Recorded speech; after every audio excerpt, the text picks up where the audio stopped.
It's something that every single one of us can relate to. Even if we haven't had to fight too many giants, just fighting life and the things, the adversity that life throws at you, we've all been there many times, sometimes more than others. Well, David is our young man that we looked at finally last week. He really comes into the picture, and he has done the one thing that nobody else has done. He's actually stepped up for the Lord. He fights the giant. Now this is the giant. It's Goliath. Just to recap for those who missed it last week, he was 9 feet 9 inches tall. That's 10 feet tall, almost. His armor, which was just on his breast part alone, was 175 pounds. That was not including the armor on his legs and the helmet on his head. The tip of his javelin, just the spear, was 25 pounds. So hang 5-pound bags of sugar on the end of a stick and see how easy you could wield that. And then on top of it, he had a man who had a full-size shield, and they were called a shield bearer, who walked before him.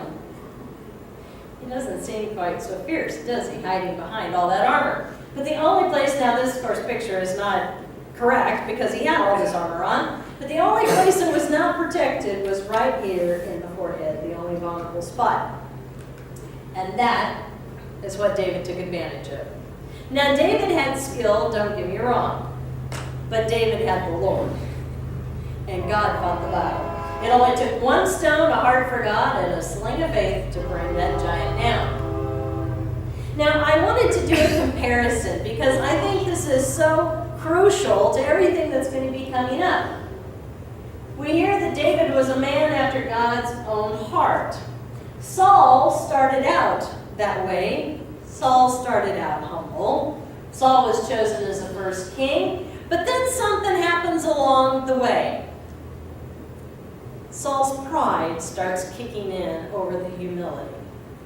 And Saul starts becoming so focused about the throne, about the crown, that he's oblivious to everything else. He is just tunnel vision. See, Saul could have fought Goliath, and if God was on his side, which he would have been, he could have won.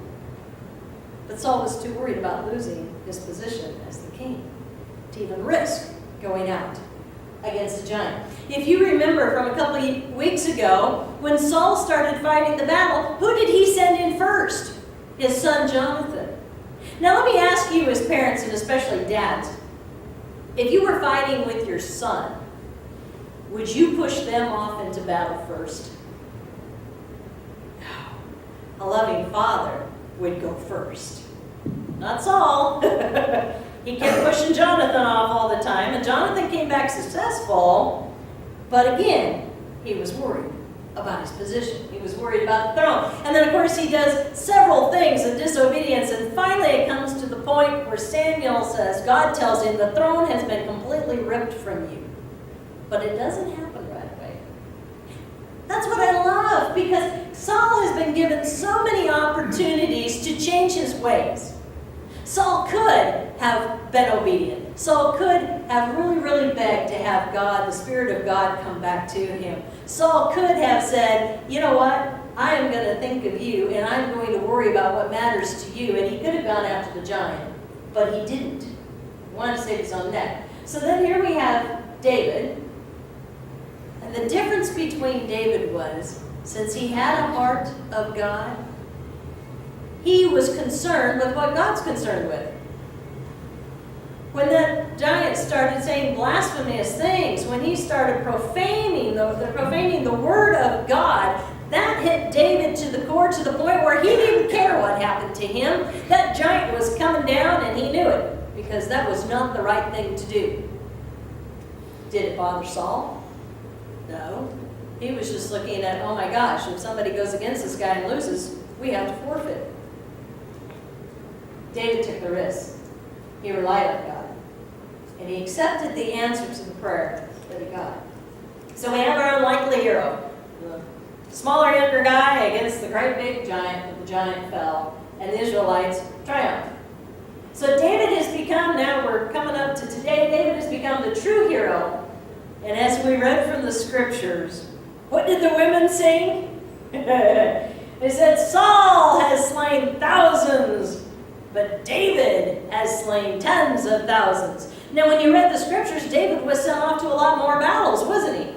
So he had more opportunity to slay more.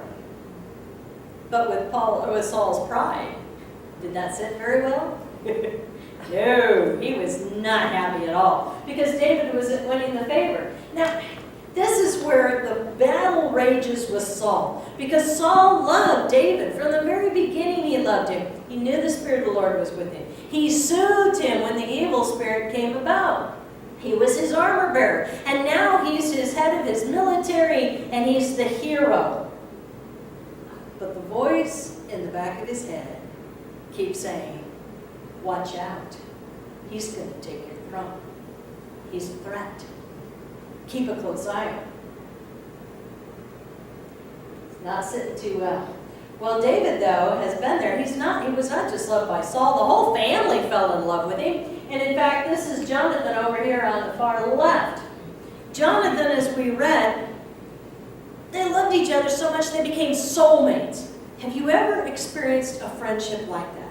I mean a friendship that goes beyond any kind of earthly friendship, or I mean literally, and I'm not talking marriage, you can have soulmates with marriage too, but it can even be two women or two men where your hearts just connect, your souls connect on a level that you can't explain. And that's what happened here. They would do anything for each other. They would die for each other. And Jonathan immediately gives him, if you notice the articles, probably didn't sound like much. It was a robe and his bow and his sword and his belt. Those were all his title position. Those were the things that set him apart of the others in Israel, saying, I am a prince to the throne. And he is giving them to his friend David. So it was a huge statement. The next one on beside him is Michal. That's his Saul's younger daughter. His wife, the one here in green, is his oldest one, Merab. Later he promises to David, and then this is his other son, and that's the one that starts with an I that I can't pronounce. So, well, Saul starts to really lose his mind. Now, a lot of people will try to say now, there's always a reason for when it talks about demons or evil spirits. Well, he was just manic depressive. He was just bipolar. If you notice, the scriptures are very, very clear. When the Spirit of the Lord left Saul, and when he allowed the evil spirit to come in. And then even today we read that God allowed the evil spirit to come upon him mightily. Well, David is actually playing the harp for him. He becomes so jealous and so paranoid. What does he do? He takes these spears. David's just sitting there playing and whack, right by his head, and David jumps out of the way, or would have killed him. And it says he didn't do it once, but he did it twice. I don't know about you, but if I were David, I think I would be having some serious concerns about my occupation right now. I don't think I would want to just sit there and play the harp without a shield bearer in front of me. But David doesn't do that. And the biggest jealousy, it wasn't that he was winning wars. It was like we talked about with the children's sermon. Saul knew that the Spirit of the Lord was with David, and he didn't have it. And he wanted it back. He was so jealous. It was his focus. He wanted it back, but he wasn't willing to do what he needed to do to get the Spirit of the Lord back. So now we got to look and really focus at David himself. He feels, outside of the spear throwing and everything, he really feels like he has it all. Now, granted, he has not been anointed king yet, but he's living in the palace. His best friend in the whole world is the prince to the king. Saul, he loves Saul. He loves the whole family. He's been this hero. He's going on these marches, on these campaigns, as it says, and he's coming back victorious. He is on the mountaintop of his life right now. Goliath was an event. Now he's living the life on the mountaintop. This is Jonathan. As I said, they had become soulmates, and he would do anything for David. But then we come into the tale of the two sisters.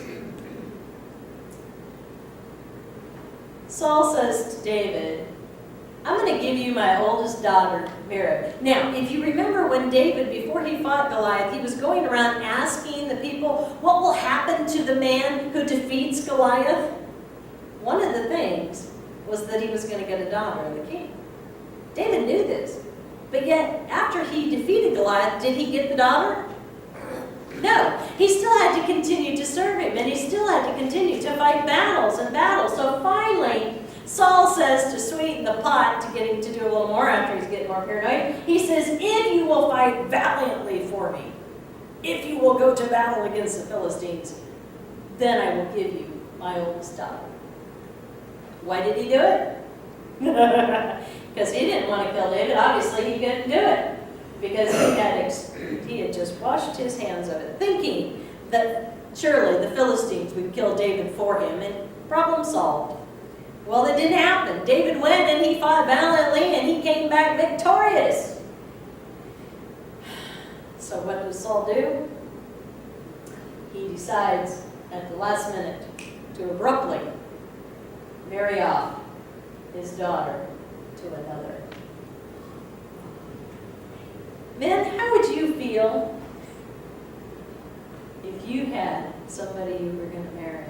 Now here it's a little easier. I mean, it's different. I should say easier. It's different because we can pick and choose who we want to marry. You have to realize over there, and it's still kind of going on now, that marriages are already arranged and they're decided upon. And back then, most of the time, it was for political reasons. It had nothing else to do with anything else but uniting two families or two countries. But how would you feel if you had just done everything you possibly could for this man? And then when you went to go get your wife,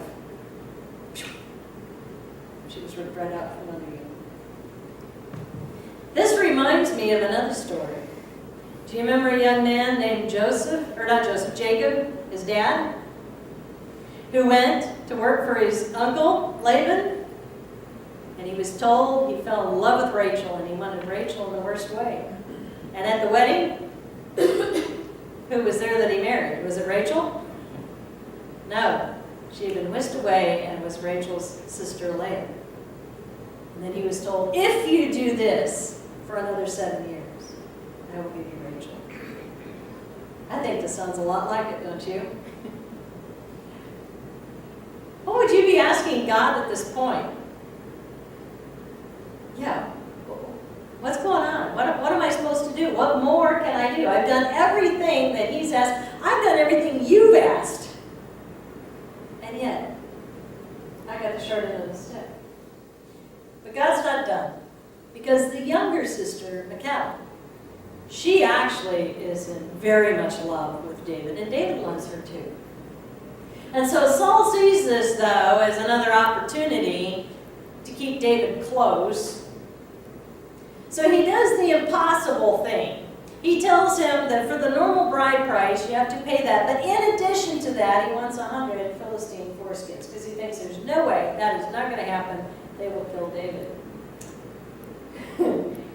But David not only comes back with 100, but with 200, just to prove a point. And so Saul allows the two to be married, and David has now become a son-in-law. So he is in the palace permanently with his wife. You would think everything would be hunky-dory, wouldn't you? It is for a short time. And you have to realize that's the sporadic life, the roller coaster life of David. Because now everything's fine with Saul for a point. And life is good. Life is going well. Oh, and David, I see David, and as you just kind of read between the lines and come up with a picture of who this man is, he's an overachiever. He wants nothing more than to be in the good graces of Saul. He wants to prove himself. He wants to keep that love and to earn that love back. I'm sure he's scratching his head going, what did I do wrong? What could I possibly have done to make Saul not like me? I'd done everything he asked, and everything that he did only made Saul more jealous. He tries everything to feel that love, that praise that had been there from the very beginning. Because you have to realize Saul was not just David's mentor in the beginning. He had become a father figure to him because he was taken away from his father and his brothers. Has there been someone like that in your life? Where you tried to do everything possible to earn their respect or to gain their praise or to gain their love? You know, this is just on a personal note. It's kind of funny. I can start relating to David here because when I was growing up, my folks had some friends, and their son achieved a lot of stuff, and he got a little bit of kind of a big head. And so my folks were so determined that we were not going to have that happen to us, that they kept lowering us down so many pegs. Well, the more they kept downplaying everything, what do you think that did to me? I tried that much harder. I achieved that much more. I won that many more things. Wanting so desperately for that outward big praise, you know, that big love. And so the more I did, the more they're like, we don't want to give her big head, so we kept pushing it down. That's just life. That's what we do. The things that make people tick, our spouses, the things that they love the most are the very things that we deny them. I want you to think about that. We do that to our spouses, we do it to our kids, we do it to our family. And that's exactly what's being done to David. The things that make David passionate about life, the thing that he wants the absolute most is the very thing that Saul denies him. My question is, when that's happened to you, did you resent them? Or did you do like I did and just keep trying harder and harder and harder? Well, in Saul's desperation to kill David, you gotta love this part. What does he do? He orders Jonathan, his son, David's best friend, to go kill him. Wow. So what do you think Jonathan did? He told David what was going on. And he says, he goes to Saul and he begs him. I mean, he pleads David's case like crazy. And finally Saul relents. And he says, okay, this is that roller coaster again. You know, so now David's all of a sudden, he's all worried he's going to be killed. And then Jonathan goes, no, that's okay. I talked to him and everything's good now. Now, you have to realize, since David's in the palace, where do you think he is eating all his meals at? At the same table as Saul, the one who's tried to kill him twice with a spear, the one who's just ripped the oldest daughter away from him, who's sitting at what? The same table as him. Now he's married to Michal, and he just knows that Saul, in his craziness, has sent his best friend to try to kill him. Well, all's well again. So, from the valley, now we're back up on the mountaintop again. And he's sending David up to win more battles, which he does successfully. Then, what should happen?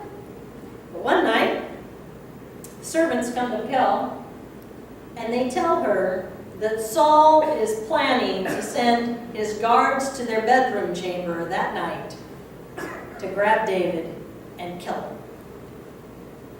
Now you know that by now, Saul's entire family has turned on him because of what she does next. She devises a plan, and this is what you really need to read the scriptures, because you can't possibly go into all the details, but it's pretty cool. She and David put their heads together, and she says, I know what to do. Leave it to the woman. I know what to do. She gets a statue, and she gets a bunch of goat hair rugs and coats, I guess, or whatever, and she makes it look like David's in bed. You know, the first vision that came to my head, how many people have seen Ferris Bueller's Day Off?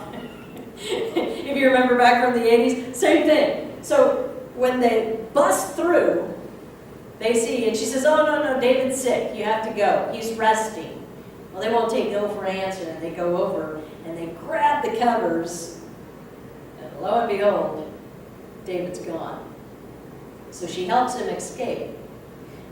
You have to realize, though, that this is now going to be the very last interaction, at least for a very long time, that David is going to have with his wife.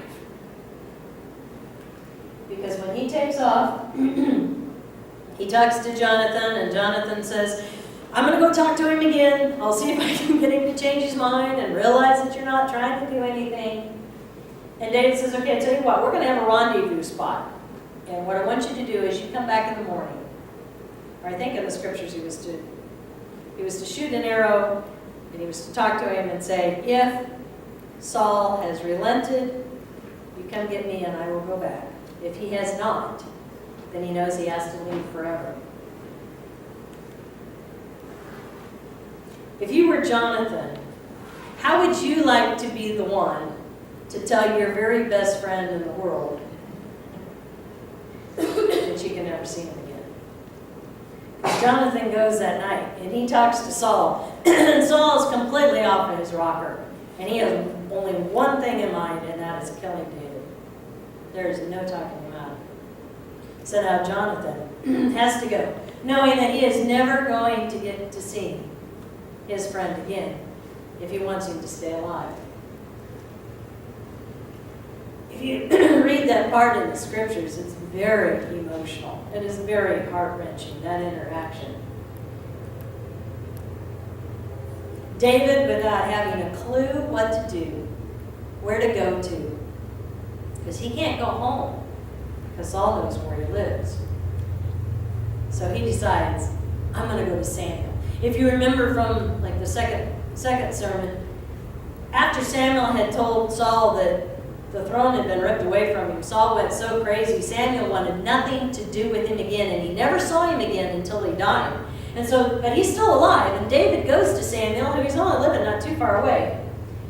And he tries to gain some guidance, gain some support, anything. And Samuel prays with him. And David's trying to reflect, and he's really spending time with God. But the problem is the soldiers found out about all this, and they're in hot pursuit. And they come to Samuel's place, crash the party. So you got to read this part of the scriptures, because God does something that's almost even indescribable. If you've heard about talking in tongues and prophesying, God just sends this forensic fury of something like that. And in that whole midst of confusion and everything, and the guards are caught off guard, literally, David's able to escape, and he runs away. He finds himself now as an outlaw, running for his life. David has just now gone from the roller coaster of the mountaintop to 60 mile an hour to the bottom. He has no friends. He has no family. He has no wife. He has no best friend, no Samuel, and no throne. If you got to be David, you got to be wondering, what was with the whole anointing bit? I don't get it. He's seeing the pieces of the puzzle, but he's not seeing anything coming together. Just when he thought there was a little patch that was fitting together, and okay, I'm in the palace, and I'm liking this, and I'm married to the daughter, and so maybe that's how it's going to happen. All of a sudden, he is kicked out in no man's land. David is now in another valley. Only this time, things are looking about the bleakest that they ever have been. Yet if you notice, he does not blame God at any time. He does not curse God. He seeks out God. And he knows that it's only through God that he is his refuge and his strength and his ever-present help in his time of trouble. David, see, he knew the secret. That he served a God that is both the God of the mountaintops and he's the God of the valleys.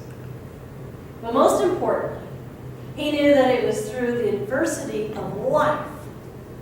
It is only in those valleys where we are forced to look up.